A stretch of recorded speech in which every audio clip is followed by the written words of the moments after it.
The cold air bit at my cheeks as I stepped out of the car, clutching a grocery store pie like it was a peace offering.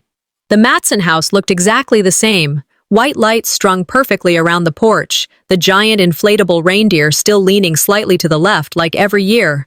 But something about it felt colder than usual. Not outside, inside. I pushed open the door. No one turned around. They were all seated already, plates half filled, glasses raised mid-toast.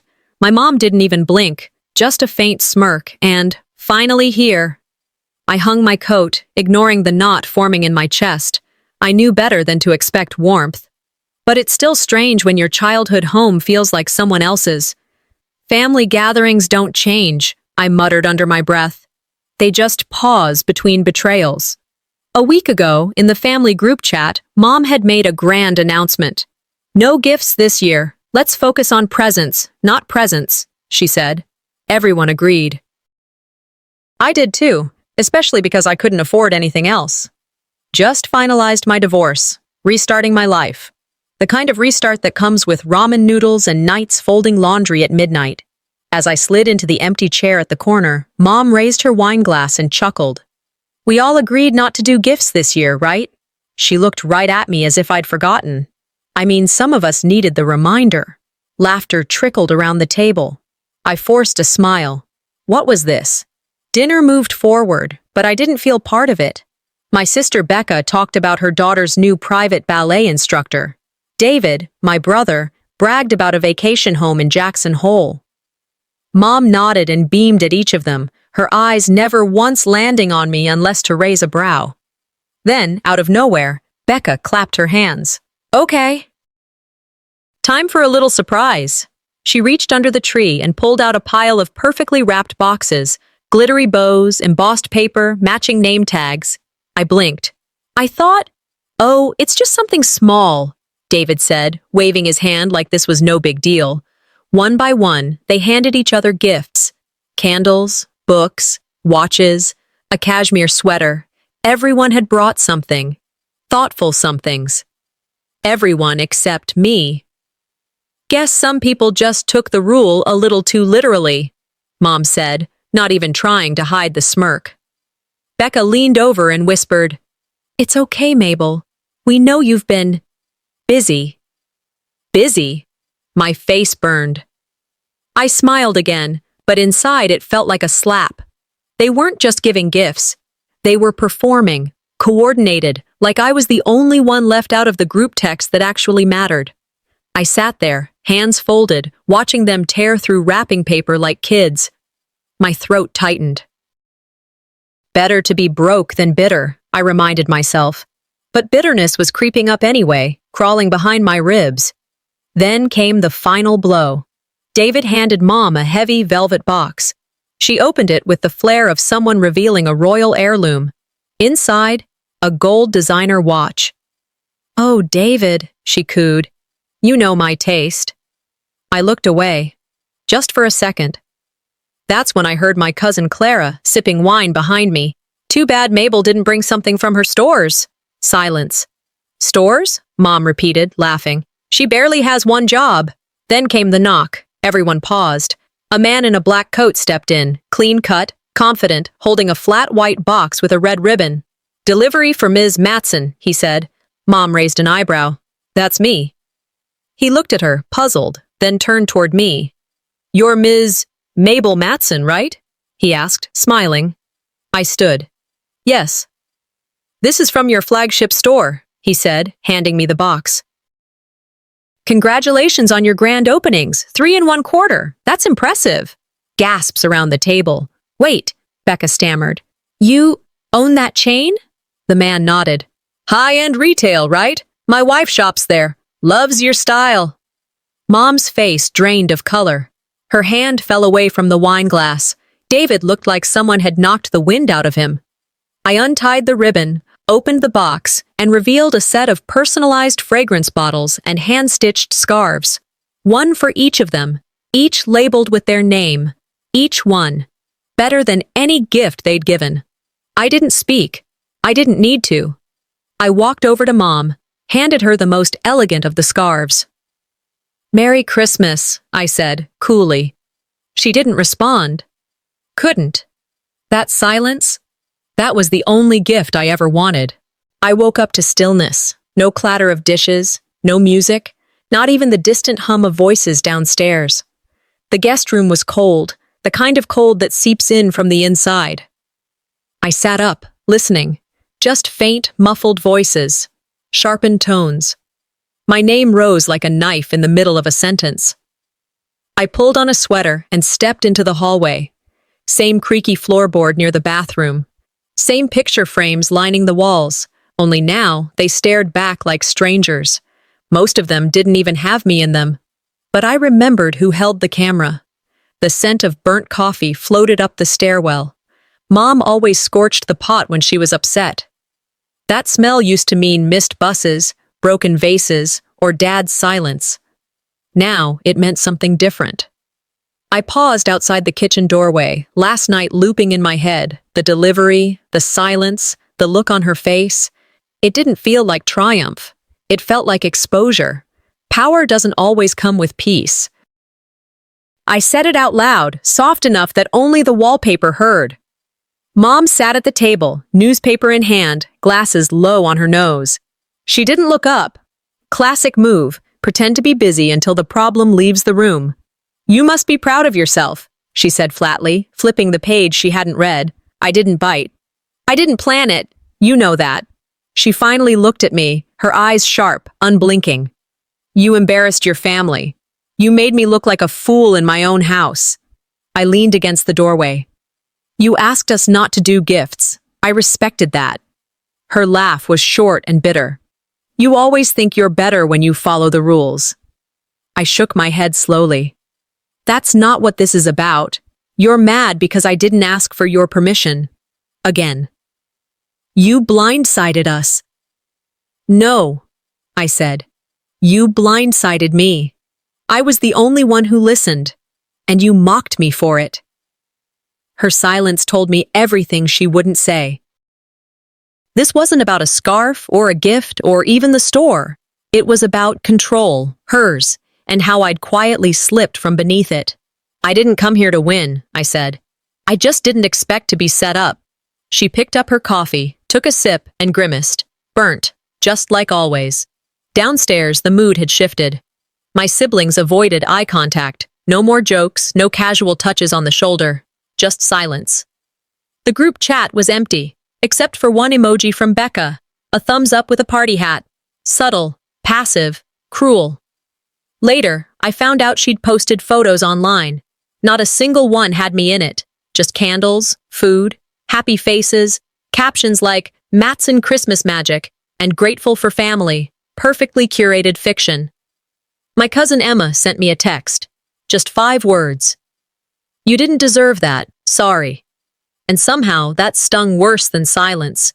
Public shame, private sympathy. It felt like being punched with a feather.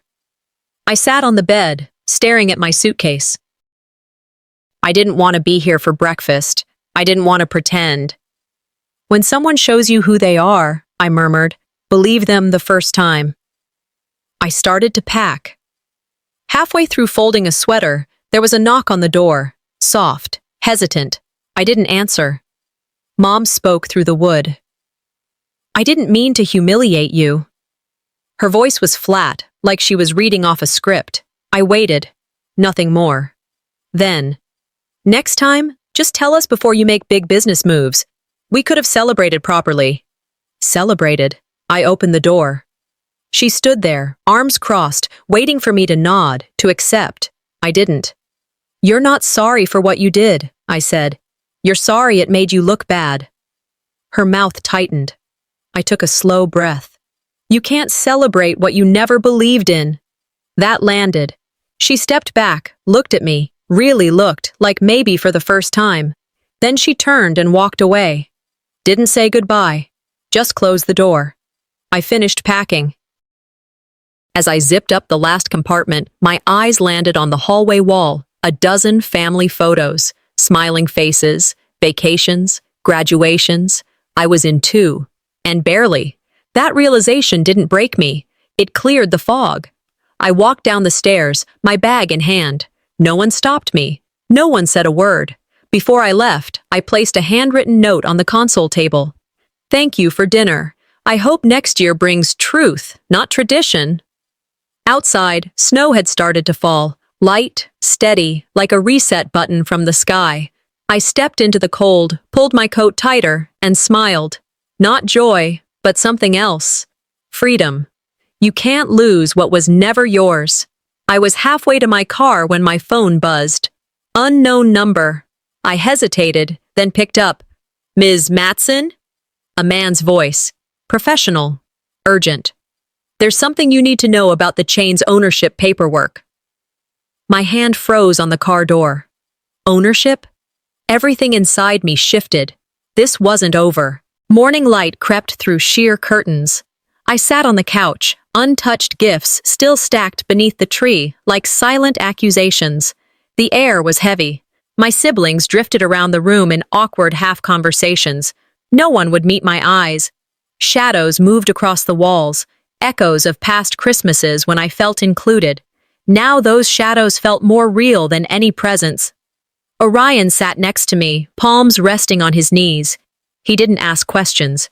He just waited. I thought about Mom's apology last night. Flat, hollow. I didn't mean to humiliate you. I caught myself trying to reach for comfort in words that never came. The room felt foreign now, the walls strangers. I cleared my throat. This is different. Orion looked at me, and I realized the balance had already shifted. Later, Orion wandered into the den. He opened a drawer, rummaged softly. My heart stopped.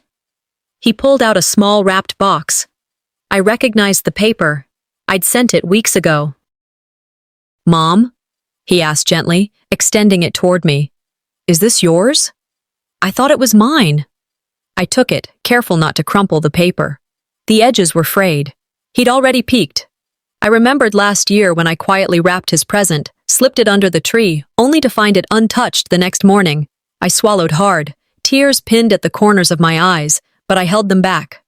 I'll keep this safe, I whispered. He stared at me, hurt, confusion, love all mixed together. I rubbed the paper between my fingers, steadying myself. He deserved his gift. It was the least I could do. I walked from doorway to hallway, passing Celine's phone propped open on the charging stand. It chirped. She was live streaming. I froze. On screen, the tree, ornaments, laughter, but not Orion holding his gift. The camera panned to the other side of the room. Husband, parents, Becca unwrapping. I stood behind them, silent, barely visible. Comments scrolled. Beautiful family. Such a perfect gathering. Poor little boy got skipped. My jaw tightened. They erased the moment he deserved. I remembered my childhood, my birthday photo cropped out so tightly I was nearly absent. They always framed the perfect image. Now they did it again. Avalanches begin with small stones. They didn't notice when I picked up the old photo albums from the shelf. I flipped pages filled with images of holidays, birthdays, milestones, photos I'd carefully taken, but I was rarely in frame. Always behind. Always the someone left to capture but not belong. I held one album between us and Orion, open to a picture of us together, back when his smile was wide and my presence certain. I placed it front and center on the coffee table. The room grew still. I said quietly, "He deserved his moment." That was all.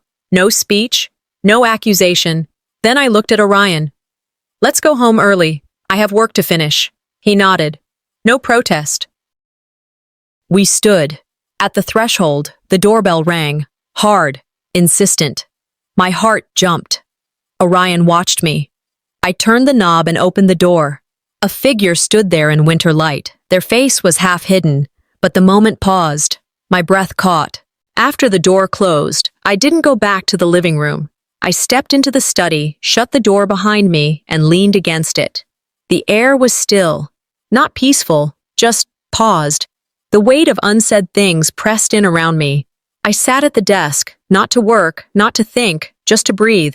No pings, no texts, no missed calls. Just me and the echo of my own thoughts.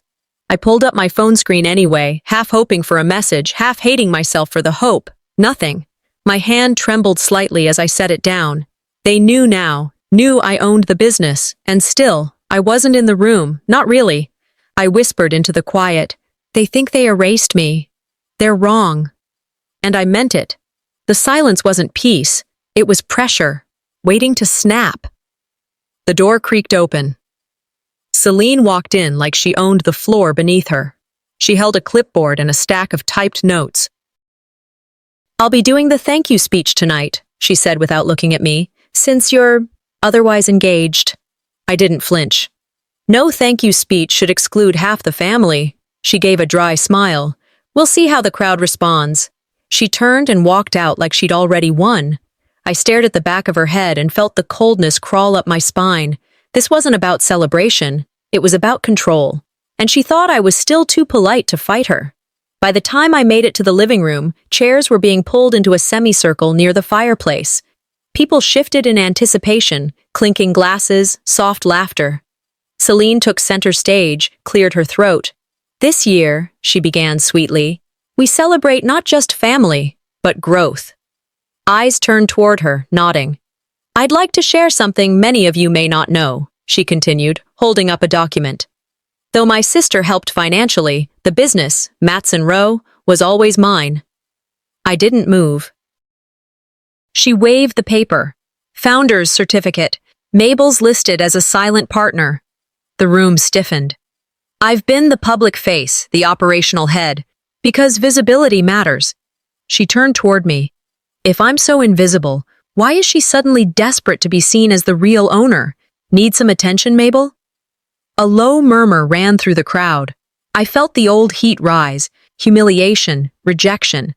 But this time I didn't let it burn me. I stood, quietly, steadily. I didn't raise my voice. I walked forward, phone in hand, and tapped the screen. "This is an email from my attorney," I said. "Filed 2 years ago, lists me as 100% legal owner, all operational rights, IP, and revenue shares under my name." I turned the screen so they could see. "I never asked to be invisible, but I won't be erased." Celine's face didn't move, but her neck flushed red. I held her gaze. "If you want to contest ownership, we can do that publicly. Court records are open." My voice didn't shake. For the first time in years, maybe ever, I saw real fear behind her smile. My brother walked over, leaned in close. "You're making things worse for all of us," he whispered. I didn't answer. Dad rose awkwardly, arms out like a referee in a bad family softball game. "This isn't how a family settles things." Before I could respond, Celine snapped, "Mabel doesn't get to rewrite our history tonight." She turned sharply, stormed back toward the study. The slam of the door made some guests jump. It wasn't just a door closing. It was a line being drawn. I didn't follow her. I stood in the silence she left behind, listening to the breathless tension. I knew then, this wasn't a misunderstanding. She'd made her choice. And I was done playing by her rules. A few minutes later, the study door clicked again. But it wasn't Celine. It was Darius. He stepped in, a file tucked under one arm, a USB drive in his hand. He walked straight to me, didn't say much, just held it out. "I've got backup documents," he said. "Financial, timeline, and internal communication logs. You'll want to look at them." His eyes held something I didn't expect. Respect, maybe even regret. I took the drive. It felt heavier than it should have. I didn't know what was inside yet, but I knew this war wasn't over. After everything that unfolded downstairs, I went back to the guest room and shut the door. The sound of muffled laughter seeped through the walls. Thin, practiced, hollow. Someone had turned the TV on, volume low, the canned cheer of sitcom voices trying to fill a silence that no one wanted to face. I sat on the edge of the bed, hands still trembling from the confrontation. My phone lay beside me. No messages, no calls, not even the meaningless Merry Christmas texts that usually flood in. I was cut off, but maybe that was the point. I reached for Orion's small gift, the one he had unwrapped too early, its edges torn and uneven. I traced the paper lightly, remembering when Christmas mornings meant wonder, not strategy. For a long moment, I just sat there, listening to the weight of my own heartbeat. "I'm not that person anymore," I whispered, and meant it. A soft knock followed. "Mom?" Orion's voice, small but steady. I told him to come in. He opened the door and crossed the room carefully, as if he could sense how fragile the air had become. Sitting beside me, he fidgeted with his sleeves, then said, "It doesn't matter what they said. I love the gift you gave me." His words hit deeper than he knew. I turned to him, met his eyes, honest, unguarded, still believing in people. He smiled shyly. "Do you want me to help you pack?" he asked. And before I could answer, he was already folding a sweater, awkward but determined. It was such a small act, yet it steadied me more than anything else that day. I watched him move with quiet concentration. "You shouldn't have to deal with this," I said softly. He shrugged. "You always say we face things, not run from them." I smiled at that, his voice echoing words I'd almost forgotten I taught him. He looked up again, eyes searching mine. "They can't take what's yours, right?" I took his hand. "Not if I remember who I am." He nodded once, firm, then wrapped his arms around me, his head resting against my shoulder. I held him, the way I used to when he was small, and I thought, maybe this is what strength looks like. Quiet, intentional, not loud, but unbreakable. When he left to get ready for bed, I pulled the USB drive from my bag, the one Darius had given me, and plugged it into the laptop. Files appeared, one after another. Contracts, scanned letters, email chains. I opened one, then another, and another. The words blurred for a moment before they began to make sense. Partnership amendments, ownership transfers, signature lines. Every page told the same story. Celine had been shifting my position, altering the structure, making me the silent partner I never agreed to be. Then I found it, an unsigned clause from months ago, where she had tried to reassign full ownership to herself. I leaned back, feeling my pulse slow. This wasn't new. She'd been preparing this betrayal long before tonight. Every fake smile, every "I couldn't have done it without you," had been part of the buildup. A long con dressed as family pride. The anger that came wasn't explosive. It was surgical, cold, focused. I saved copies to my phone, then backed everything up online, naming the folder something only I'd recognize. My hands stopped shaking. This wasn't survival anymore. This was clarity. I closed the laptop and walked to my father's old desk near the corner. The same desk he used when balancing the family's finances, always saying, "Order keeps chaos away." I opened a drawer, found one of his old pens, still smooth and heavy. A sheet of yellowed paper sat on top of an old ledger. I started writing. "Dear Dad," I began, "you taught me patience. You said control was strength and silence was respect. Maybe that worked for you, but it killed pieces of me." The pen moved on its own. "I learned how to be small from watching you, how to nod instead of speak, how to make peace when there was no fairness to begin with." I paused, breathing through the sting of truth. "But I also learned one thing you didn't mean to teach me. Endurance. You endured, and so will I. But not quietly." When I finished, I folded the letter once, twice, and tucked it into the drawer. I didn't need to send it. It wasn't for him. It was for me. Proof that I'd stopped asking for permission to exist. The clock ticked quietly as I walked back toward the living room. The air smelled of champagne and expensive perfume.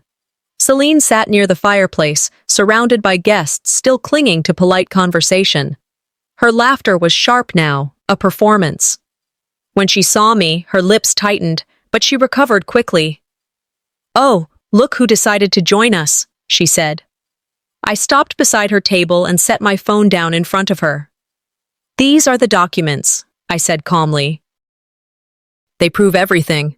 The room fell silent. The hum of conversation died instantly. Someone's fork clinked against a plate. Celine looked at me, then at the phone, her face unreadable. "You think these will change me?" she said after a moment, voice cool. I held her gaze. "I'm not asking for change. I'm asking for honesty." For a moment, Her mask cracked, just slightly. Then she leaned back, crossing her arms. "You always did have a flair for theatrics," she said. "Maybe that's why no one takes you seriously." I didn't respond. I let the silence stretch until even the guests looked away. Finally, I said, "The difference is, I don't perform lies." Her smile faltered. The tension in the room shifted, something subtle but irreversible. It wasn't victory. It was exposure. Before she could answer, the doorbell rang. 3 sharp knocks that echoed through the house. Everyone turned toward the sound. I moved first, stepping out into the hall. When I opened the door, the cold air rushed in, carrying snowflakes and the scent of pine. A man stood there, unfamiliar but steady, holding a large envelope in one gloved hand. His eyes met mine. "Ms. Matson," he said, "I believe this is meant for you." I stared at the envelope, its edges worn, my name handwritten across the front. Behind me, I heard Celine shift in her seat, her breath catching. The moment held like a wire pulled tight. I didn't reach for it yet, not because I was afraid, but because I knew. Whatever was inside that envelope, it wasn't just mine to read. It was the next fracture waiting to break open. By the time the last guest's footsteps faded down the gravel path, the house had shifted. Dim lighting cast long shadows across the floors. The living room, earlier filled with forced laughter and champagne clinks, now felt like a waiting room before something irreversible. I sat alone in the corner, my laptop balanced on my knees, the USB drive glowing faintly in its port. The contracts were all there, page after page confirming what I'd known but couldn't prove until now. I was the legal owner of the chain, fully, not partial, not by sentiment, but by law. A line buried in the scanned email. Full transfer of equity to MM, dated 2018. I stared at it for a long moment. I whispered aloud, "This isn't about revenge. This is clarity." I could hear a door close upstairs, a low murmur, perhaps Celine, or maybe Mom. It didn't matter anymore. I stood. My hands weren't shaking. I stepped into the middle of the room and raised my voice, not loud, but deliberate. "I have documents." Conversations dropped off. I connected my laptop to the TV and clicked. A projection bloomed onto the wall. Legal documents, email timestamps, scanned letters from the founding year. My name, bold and clear, under the heading, Owner. People leaned forward. Forks stopped mid-air. Mom's jaw tightened. Celine didn't blink. My brother shifted uncomfortably on the edge of the couch. Someone from the back, maybe one of the cousins, muttered, "Wait, she always owned it?"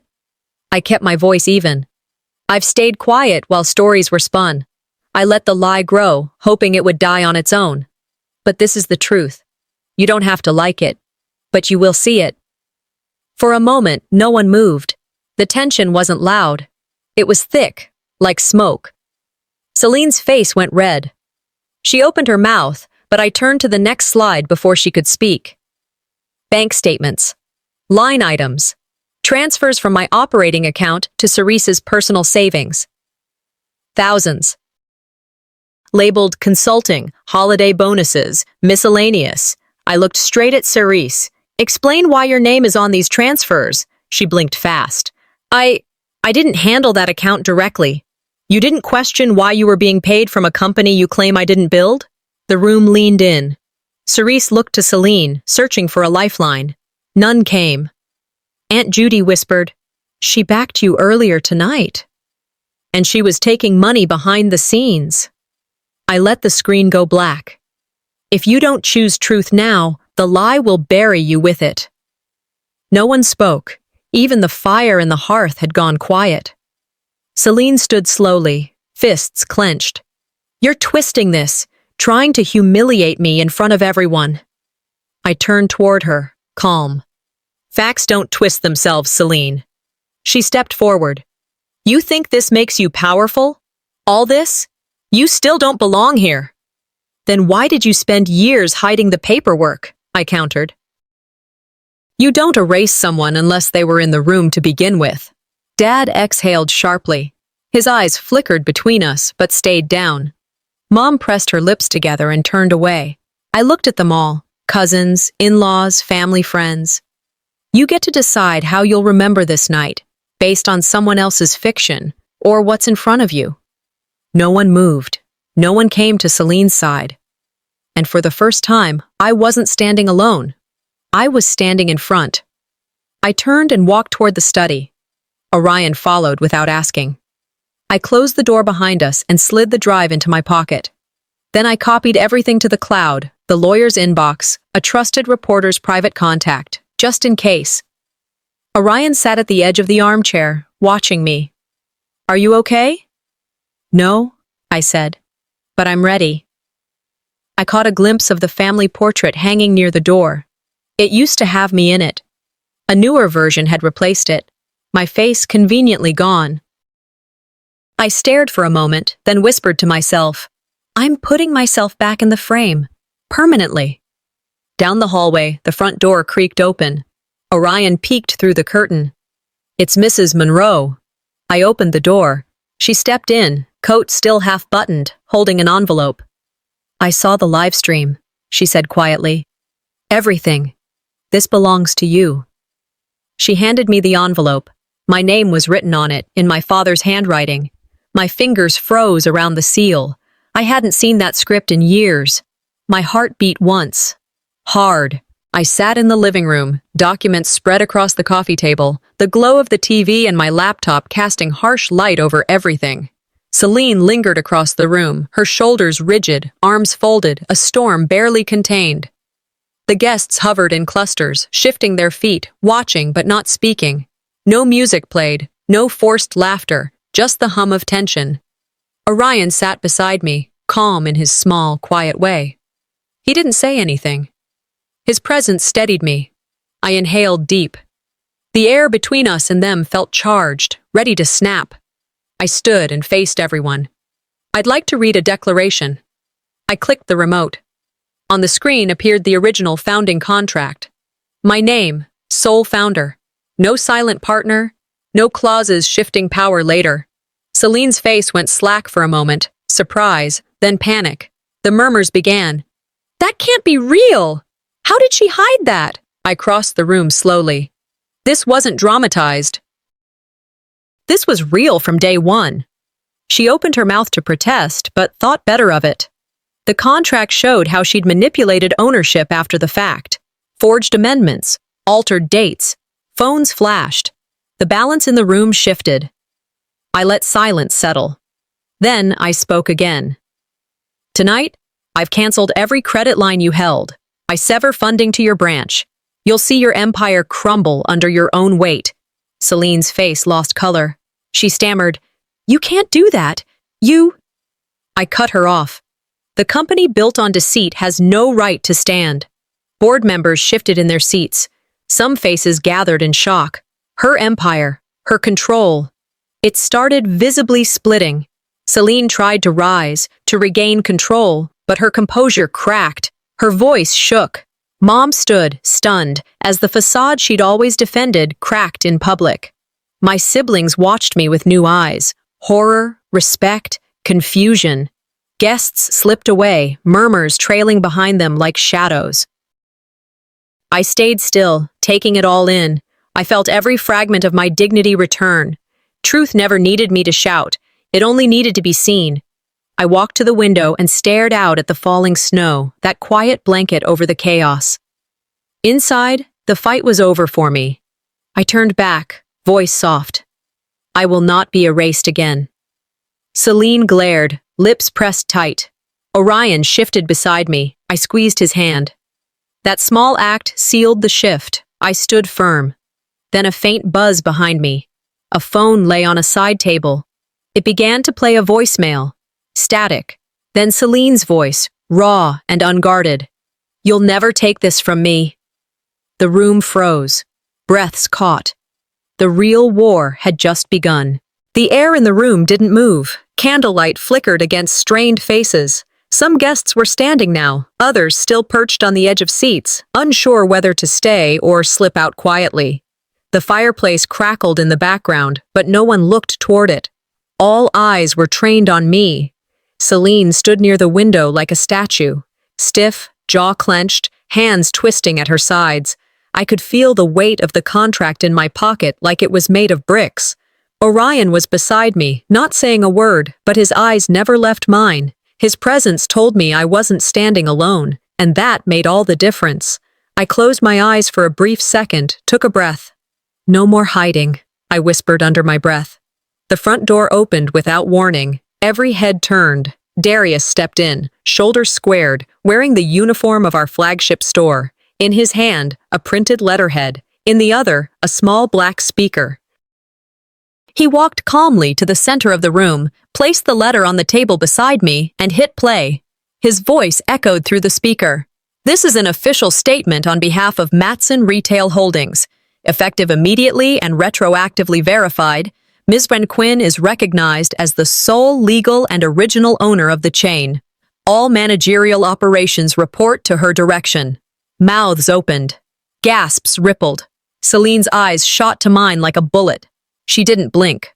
Darius continued, "Any further claims to ownership, shares, or directorial rights outside of Ms. Quinn are invalid." The shift in the room was instant. I could see it. The uncertainty fall off shoulders, the posture change. Applause didn't come. It didn't need to. The silence was louder. Someone in the back let out a breath they hadn't realized they were holding. I reached into my coat pocket and pulled out a sealed white envelope. No frills, no decoration, just my handwriting on the front. I walked to the mantel slowly, turned to face them one last time and said, "This is my last gift to this house. Closure, without apology." I placed the envelope down. It's addressed to Celine, Mom, Dad. The words I'd written inside weren't angry. They were clear. I no longer owed them space in my heart that cost me sleep. I would not carry guilt over money I never misused, loyalty I gave freely, or love I never saw returned. That was over now. Celine sank into the nearest chair. Her body looked like it had lost all instruction. Mom brought both hands to her face, her composure shattered behind her wedding ring. My siblings didn't say a word. They just watched me with that stunned look of people who'd just woken up from someone else's dream.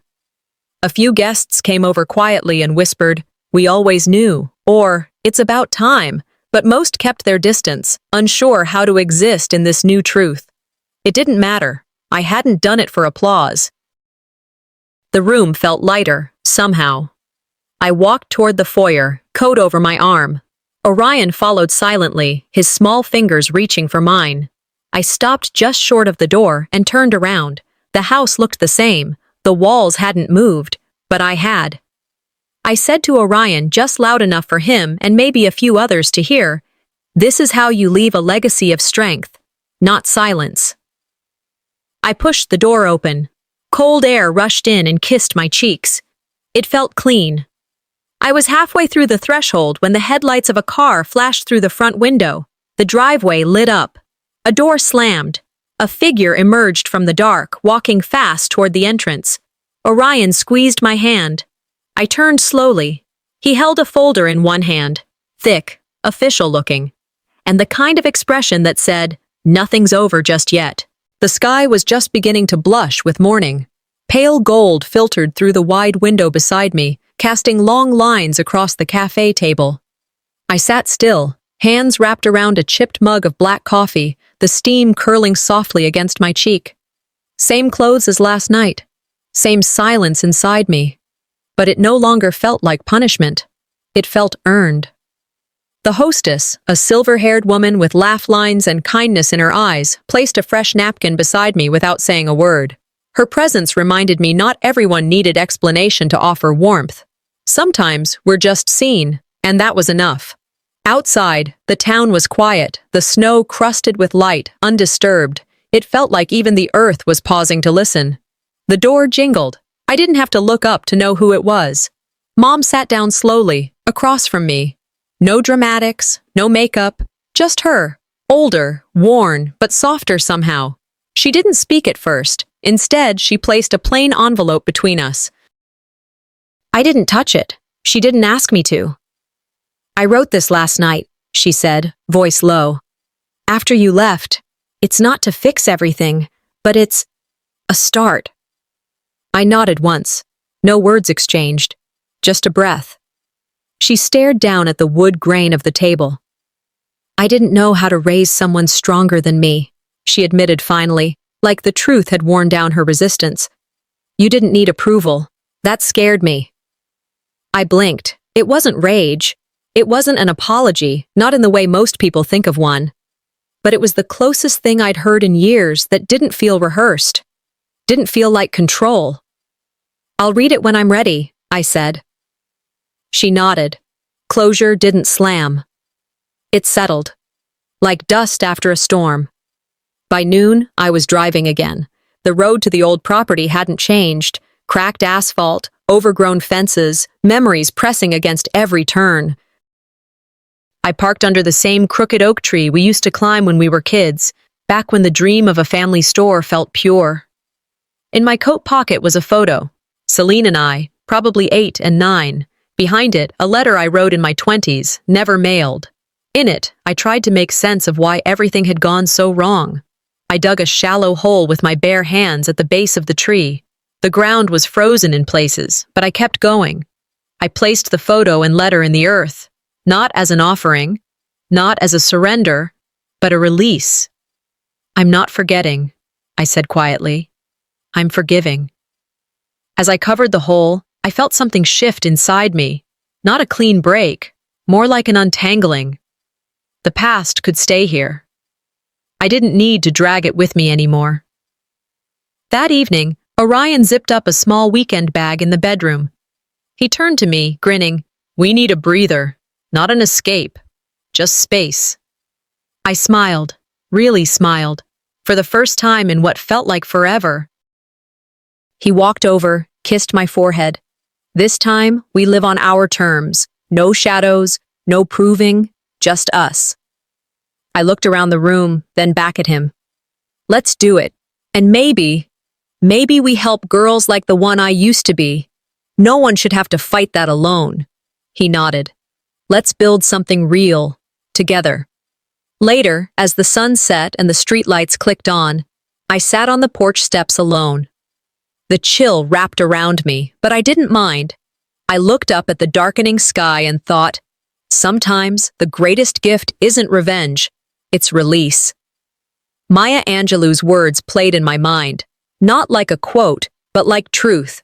I can be changed by what happens to me, but I refuse to be reduced by it. This whole thing, the silence, the lies, the legacy, it had shaped me, but it hadn't stolen me. And power? It isn't noise, it's presence. I stood up, walked back inside, turned off the porch light.